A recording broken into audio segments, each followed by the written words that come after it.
It's interesting that Putin takes a 19th century approach to conflict, and the markets react with a 21st century, orientation, which sort of brings him back to the table. It really is an interesting juxtaposition. I think we're still in early days in this conflict, number one, and it's the ebb and flow, and we really don't know where he's going to stop or not stop. So I think it's probably a bit too early to get terribly confident that the rough sailing's through.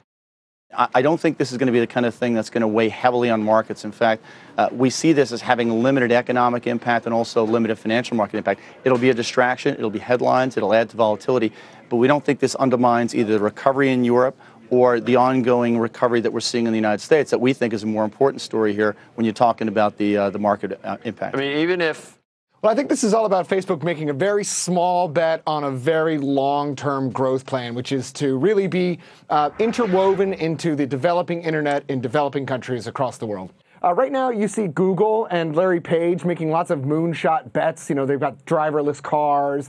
Even Google's got these balloons they're floating over Africa to try to get Wi-Fi. And a lot of it is about inspiring the troops with vision. And that's a lot about the recruiting battle out in Silicon Valley. And I think that Facebook needs to show that they have this long-term, exciting vision that these engineers should stay here and work for us and do that instead of going to Google where they're doing all these big projects. If you look at China, what's happened with China and these messaging apps, it's really an internet apart from a lot of these American companies. And then what happens is things like Weibo develop and economies are built on that. So I think companies like Google and Facebook want the next new wave of the internet to be built around them as opposed to internet companies from those countries. So I think they'll probably stick to the current growth forecast that we've seen. I think what people are really hoping here is the fact that we see a lot more substance to the implementation of the next phase of the plan of the reformation of China.